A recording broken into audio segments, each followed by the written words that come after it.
Ito na guys yung binilo-bilo natin guys. Ayan. Tapos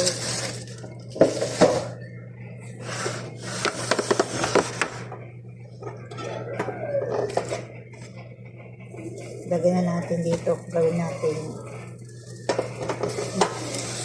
matatis. Lagyan natin ng matatis.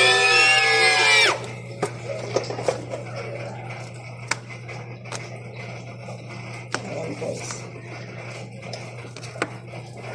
Ayan, madali lang lutuin. Tapos sahog natin sa karne. Sasahog natin sa karne.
Ayan guys.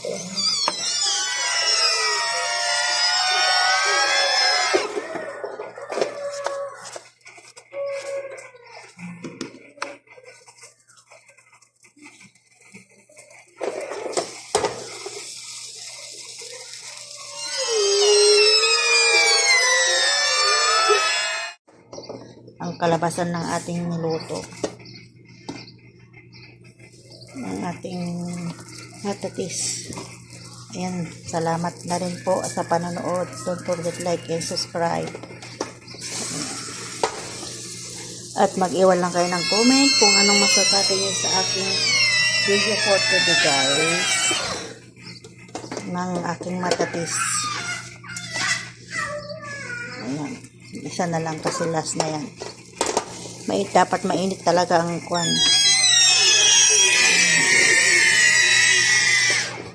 Thank you for watching guys. Tapos na din. Yan ang aking nagawa. Guys. Sahog natin sa karne. Ito ang ating karne. Ito ang ating lulutuin. Dito ko isasahog. Ang ating matatis. Ayan yung kwan na patatas, kusa at gasar, kalabasa. Yan ang ihalog ko dito sa aking karne. Ma'am po, yung karne natin, niluto na natin siya para lumambot siya guys. Ayan, malambot na siya. Pwede na natin ilagay ang mga gulay at ang ating matatis. Ito na yung kwan. Kasi nilagyan ko ng tubig siya kasi malit yung tubig kaya nilagyan ko siya ng matubig. Kasi pagluluto natin dito sa gulay. Ito unahin kong ilagay ang patatas at ang kusa. Kasi matagal siyang maluto. Mahuli yung kalabasa guys, saka yung niluto kong kubos na maliliit kasi luto na rin yung kubos, di ba? Ito lulutuin ko muna guys. Ayan, ito na guys ang ating matatis. Hindi ko na nabidyoan yung paglagay kasi nandito yung si madam. Ayan guys, una yung kalabasa saka yung bread. Yan na guys ang ating matatis. Ayan guys ang ating matatis. Down na guys. Thank you for watching guys. Mahal din na channel.